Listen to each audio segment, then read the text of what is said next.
अस्सलाम वालेकुम नाज़रीन, आप देख रहे हैं मिसाल टाइम्स और मैं हूं मीर मुदस्सिर। पूरे मुल्क की जहां आज हम बात करेंगे, हर कोने से खुशियों की लहर देखने को मिल रही है, चाहे वो किसी भी मजहब से लोग ताल्लुक रखते हो, क्योंकि सदियों पुराना इतिहास हमारे मुल्क का है कि यहाँ हर मजहब के लोग रहते हैं और आपसी भाईचारा जो इस मुल्क का है उसकी मिसाल जो है पूरी दुनिया में कायम और दायम है और मिसालों का ये मुल्क जो है ये माना जाता है। लेकिन अब चूंकि हमारी सरकार ये कहती है कि बहुत जल्द इस मुल्क को विश्व गुरु के तौर पे देखा जाएगा, वो वक्त पर बात करेंगे। लेकिन आज जहां हम अयोध्या की बात करेंगे, हम राम मंदिर की बात करेंगे, जहां पर आज राम मंदिर की इनॉग्रेशन हुई अयोध्या के अंदर, तो हम जम्मू कश्मीर ही नहीं बल्कि जम्मू कश्मीर के बाहर जो बैरूनी रियासतें हैं वहां पर भी लोग जो है खुशी मना रहे हैं, रैलियां निकाल रहे हैं और खाने पीने का इंतजाम है। जितने भी छोटे बड़े मंदिर हैं उनको खूब सजाया गया है, गली कोचों को सजाया भी पहले से जा रहा था और आज भी सजाया गया है। बिलाखिर वो वक्त आ गया जो 22 जनवरी की तारीख मुकर्रर की गई थी, वो आज ही के दिन है जहां आज राम मंदिर की अयोध्या के अंदर इनॉग्रेशन हुई। मैं जम्मू कश्मीर से बात कर रहा हूं। मैं आपको बताऊंगा रामबन जो रघुनाथ मंदिर है वहां पर आज सुबह से ही पूजा पाठ कराई जा रही है और लोगों को आना जाना जो लोगों का रश है वो यहाँ पर देखा जा रहा है, पूजा की जा रही है, लोगों के साथ मिलना जुलना है, क्योंकि ये जिला जो है अमन पसंद जिला है। यहाँ पर हर मजहब के लोग रहते हैं। यहाँ अभी तक कोई ऐसा भी नाखुशगवार वाक़ा पेश नहीं आया जिसकी वजह से किसी दूसरे मजहब को ठेस पहुंची हो। तो यही वजह है कि हमारे मुल्क की मिसाल जो है दुनिया भर के मुल्कों में दी जाती है और ये कहा जाता है कि यहाँ पर इकाई दाही नहीं बल्कि सैकड़ों मजहब के लोग जो है वो एक साथ रहना पसंद करते हैं, एक गुलदस्ते की तरह। हमारे साथ आज इस प्रोग्राम के मेहमान हैं राज सिंह राजू जी। ये रामबन के रहने वाले हैं, इनका ताल्लुक एजुकेशन से रहा है, काफी काबिल और ज़हीन तरीन उस्ताद ये माने जाते हैं जिला रामबन के अंदर। आज हम इनसे बात करेंगे कि अयोध्या के अंदर आज 22 जनवरी की वो तारीख जो देखी गई पूरे मुल्क के अंदर, अगर हम दुनिया भर की बात करेंगे तो सभी की नजरें आज अयोध्या पर थी। मैं जम्मू कश्मीर के हवाले से आपसे बात करूंगा, कैसा आप फील कर रहे हैं? उदयसर जी, पहली फुर्सत में आपका बहुत बहुत शुक्रिया कि आपने नाचीज को इस काबिल समझा कि हम दो लफ्ज आज के शुभ अवसर पे बोल सके। आपने तो सागर को गागर में भर ही दिया है। ये राम बन नाम से ही मशहूर है कि राम बन, कि आप राम की तरह बनो। अगर इसको हम फिलोसफिकल एंगल में चलेंगे कि आप मर्यादा पुरुषोत्तम राम की तरह उन नियम उनका पालन करो ताकि आप एक राम बन के सामने आए जी। एक हमारे लिए एक चुनौती है ये, हमारा जिला रामबन बल्कि पूरा जम्मू कश्मीर एक जन्नत माना जाता है। जन्नत इसलिए नहीं माना जाता है कि सिर्फ केवल प्राकृतिक सुंदरता ही है, यहाँ पर नेचुरल ब्यूटी है, लेकिन हमारे दिलों की खूबसूरती भी है। हम अमन पसंद लोग हैं। जहाँ अयोध्या में भजन गाए जा रहे हैं तो हमारे उड़ी से एक मुस्लिम बेटी ने वो सुंदर भजन गाया है कि जो इस वक्त वाला हो रही है।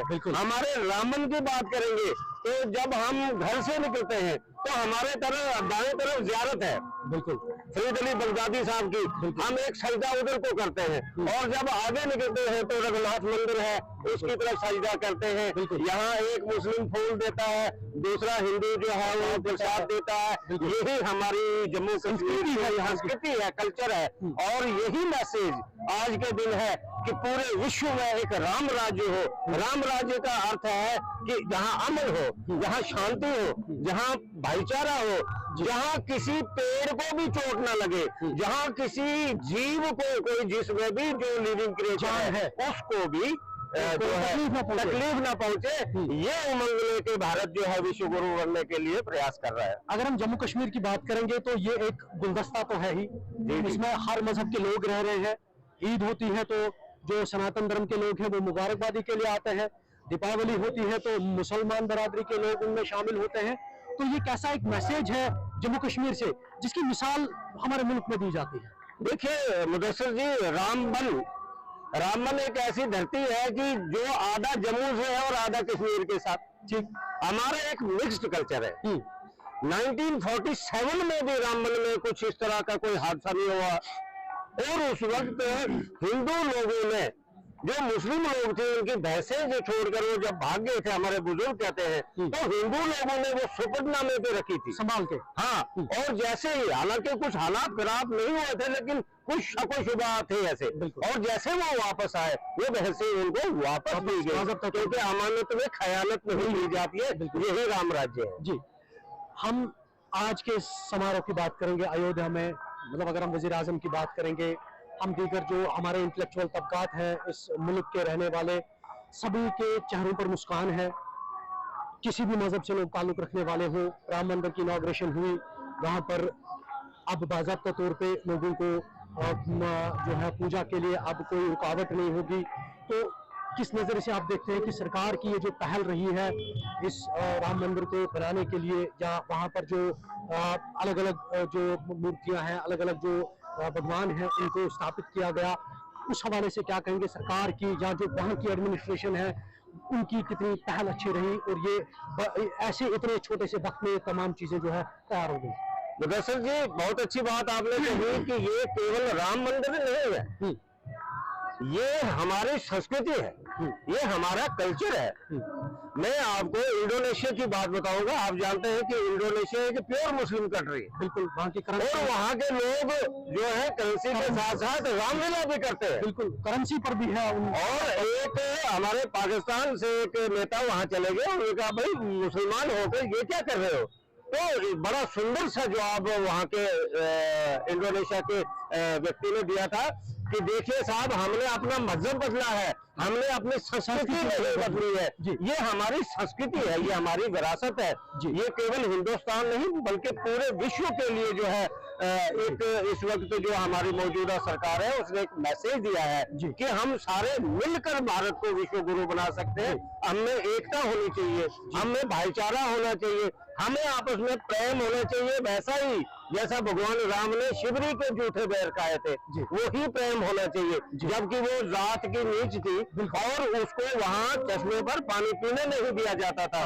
जब भगवान राम के पास वो पहुंचे कि प्रभु ये पानी हमारा पीने के लायक नहीं रहा, तो क्या सुंदर जवाब दिया था भगवान राम ने कि शिवरी के हाथ लगवाओ और वो पानी स्वास्थ्य साफ हो जाएगा। और वही किया उन्होंने, और उसी शिवरी को नवदा भक्ति, 9 प्रकार की भक्ति होती है, वो भगवान राम ने प्रदान की थी। हम सर आज भी देखते हैं हमारे यहाँ, जरूरी नहीं है वो किस मजहब से ताल्लुक रखते हो, लेकिन शरपसंद लोग आज भी हैं। बिल्कुल, जो मजहब के नाम पर आज भी कोशिश करते हैं आपसी भाईचारे को उसमें खलल डालने की, उसमें तफरक पैदा करने की। उसमें क्या कुछ मैसेज रहेगा? और उस चीज में हमारी जम्मू कश्मीर की पुलिस है, अगर हम रामबन की बात करेंगे, यहाँ की एडमिनिस्ट्रेशन की बात करेंगे, कितना वो अलर्ट है कि यहाँ पर कोई ऐसा भी नाखुशगवार वाक़ा अब तक तो पेश नहीं आया और आगे भी ना आए। मुदस्सिर जी, ऐसी हम कभी कल्पना भी अगले 7 जन्मों में नहीं कर सकते जी। जो हमारे बुजुर्गों ने हमें विरासत में दिया है, जी, सिखाया है, वो मालूम है। हमारे मंदिरों में एक नारा लगता है, धर्म की जय हो। ध्यान से सुनिएगा। जी जी जी जी, धर्म की जय हो, बिल्कुल। अधर्म का नाश हो, प्राणियों में सद्भावना हो कि जितने लिविंग क्रिएचर्स हैं उनमें आपस में प्रेम हो, और विश्व का कल्याण हो, इंडिया का ही नहीं विश्व का, पूरे जी। इस्लाम के हिसाब से अगर आपको अगर कुरान शरीफ का जो मुताला करते हैं, जो लोग कंपैरेटिव स्टडी पढ़े लिखे लोग हैं, वहाँ है रबुल आलमीन। बिल्कुल, पूरे रबुल मुसलमान नहीं है ना। सिखों में चले जाइए आप, सिख बोलते हैं सरबत दा भला, बिल्कुल, सरबत पूरी खलकत का भला। आज मुदस्सिर जी जरूरत है कि पढ़े लिखे लोग कंपैरेटिव स्टडी करें। बदकिस्मती से जो संस्कृत जानता है वो अरबी नहीं जानता है, और जो अरबी जानता है वो संस्कृत नहीं जानता। काश के ये दोनों लैंग्वेज जान जाते। मैं कल एक मौलाना साहब को सुन रहा था जी। मौलाना साहब ने एक सुंदर सी बात कही कि नमाज का ये नमाज शब्द कहाँ से निकला है। ठीक, उन्होंने कहा नमाज ना फारसी लफ्ज है, ना ये हिंदी लफ्ज है, ना ये उर्दू लफ्ज है, ये प्योर संस्कृत का वर्ड है। ठीक, उन्होंने संधि छेदन उसको होता है, इसको एनालिसिस किया। उसने कहा नमा और अस, नमास, नमा मीन्स नतमस्तक सरेंडर करना उस परवरदिगार परमात्मा जो इस ऑल यूनिवर्स को चलाने वाली एक जात है। अब निराकार जिसको कहते हैं, जो भी इस वर्ल्ड को चला रही है, जिसको हम अलग अलग नामों से जानते हैं, उसके आगे नमन करना। बिल्कुल। और फिर मुस्लिम लोग जब नमाज पढ़ते हैं तो वो प्योरेस्ट फॉर्म ऑफ योगा। बिल्कुल। तो यही तो हमारी सुंदरता है हमारे हिंदुस्तान की। तभी तो हम विश्व गुरु बनेंगे कि जब हमारे आपस में प्रेम भाव हो और हम कंपैरेटिव स्टडी। और ये रामबन से यही एक संदेश जाना चाहिए, बल्कि जम्मू कश्मीर से एक संदेश जाना चाहिए कि राम जैसा आदर्शवादी बनो और पूरे विश्व गुरु तब बन सकते हैं जब सारे जहां से अच्छा हिंदुस्तान हमारा, हम बुलबुले हैं इसकी, ये गुलस्ता हमारा। आज के इस कार्यक्रम के बारे में बताइए। आज जो रघुनाथ मंदिर है, अक्सर हम देखते हैं जब यहाँ पूजा भजन पाठ होता है तो मिलजुल कर लोग आते हैं। यहाँ का भाईचारा ही वैसा ही है हमारे जिले रामबन का। इस बारे में थोड़ा सा लोगों को बताइए कि हमारे रामबन के अंदर जो मिसाल दी जाती है जम्मू कश्मीर के अंदर, अमन पसंद। मुदस्सिर जी, आपने पहले ही बता दिया कि जब यहाँ जन्माष्टमी पर रैली निकलती है, आपने जरूर कवरिंग की होगी। बिल्कुल। तो ऊपर जब हम जाते हैं, वाली फैमिली वालों ने, दूसरे मुस्लिम ने वहाँ आलू रखे होते हैं हिंदुओं के लिए। और जब ईद का यहाँ से वो जुलूस जाता है तो हिंदू लोग पानी लेके सामने खड़े होते हैं। यही तो सुंदरता है हमारी, यही तो मजहब दर्श देता है कि हमें आपस में मिलजुल कर रहना है। जी। अब जो आप जैसे पढ़े लिखे इंटेलेक्चुअल लोग हैं वो मंजिल की तरफ देखते हैं, जो मूर्ख लोग हैं जैसे ये उंगलियां हैं ये किसी मंजिल की तरफ इशारा करते हैं, और जो अक्लमंद होते हैं वो मंजिल की तरफ देखते हैं, और जो मूर्ख लोग होते हैं, जो निफाक डालने वाले होते हैं, वो उंगलियों में उलझ जाते हैं कि छोटी है ये बड़ी है। हमें मंजिल को देखना है। कोई पानी को आब कहता है, कोई उसको वाटर कहता है, कोई कुछ है, लेकिन आब पियो तो तब भी प्यास बुझेगी, पानी पियोगे तो तब भी बुझेगी। अपने अपने नाम है, खुदा भी वही है, ईश्वर भी वही है, परमात्मा भी वही है, वाहिगुरु भी वही है। सिर्फ हमें ये कंपैरेटिव स्टडी करने की जरूरत है, सच्चे मन से मुताला करने की जरूरत है। उस परवरदिगार परमात्मा अल्लाह ताला उसकी सही तरीके से इबादत करने की जरूरत है, तब जाकर हम आपस में प्रेम भाव और मोहब्बत से रह सकते हैं। अगर ये चीज आज भगवान राम के प्रेरणा लेकर हम ये अपने आप में पैदा कर दे तो फिर हम मर्यादा पुरुषोत्तम भगवान राम बन सकते हैं। और एक छोटी सी बात कह के अपनी बात को विराम दूंगा। भगवान राम किस चीज के प्रतीक थे? भगवान राम ने अपने पिता की बात को पूरा करने के लिए 14 साल वनवास में चले गए, और कहावत बनी, रघुकुल रीत सदा चली आई, प्राण जाए पर वचन न जाए। जो लफ्ज आज हम दो लफ्ज में कहीं नहीं रहते हैं, तो हम कहां से मर्यादा पुरुषोत्तम राम के आदर्शों पे चल रहे हैं? बिल्कुल। प्रभु राम ने दिखाया कि भाई को भाई से कैसा रिश्ता रखना चाहिए, स्त्री के साथ हमारा कैसा रिश्ता होना चाहिए। बिल्कुल।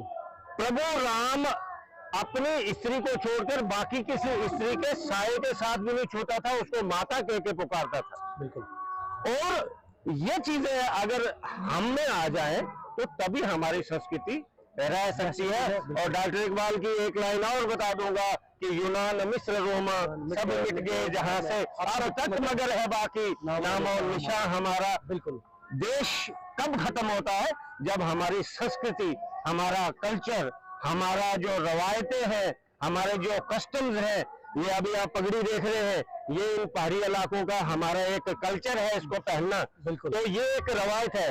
आज हम वेस्टर्नाइजेशन की तरफ जो है कहीं न कहीं राग़िब हो रहे हैं। बिल्कुल। तो जब इन चीजों का हम पालन करेंगे तो अवश्य पूरे वर्ल्ड में जो है राम राज्य जरूर आएगा। बहुत बहुत शुक्रिया हमारे साथ बात करने के लिए, आपने ये वक्त हमें दिया आज इस शुभ दिन के अवसर पर। और हम लोगों को ये बताएं कि मैं पहले बता चुका हूँ, ये मुल्क एक ऐसा गुलदस्ता है और ये दुनिया के बड़े मुल्कों में शुमार करता है, आबादी के लिहाज से भी और एरिया के लिहाज से भी। यही वजह है यहाँ आज भी इस मुल्क की मिसाल दी जाती है, क्योंकि यहाँ हर तबके के, हर मजहब के लोग भाईचारे के साथ और अमन के साथ रहना पसंद करते हैं। बकौले हमारे जो यहाँ उस्ताद है, इन्होंने ये कहा कि अपनी संस्कृति, अपना कल्चर, अपनी जुबान उसको बचा कर रखना, सेव करके रखना और जो हमारी नई नस्ल है उन तक पहुंचाना, ये एक काम है कि अगर हम अपनी जो तारीख है हमारी उसको आगे तक नई जनरेशन तक पहुंचाए, वो सबसे बड़ा काम है। नए प्रोग्राम और नए मेहमान के साथ मैं दोबारा आपसे रूबरू हूंगा, तब तक के लिए दीजिए इजाजत। अल्लाह निगहबान।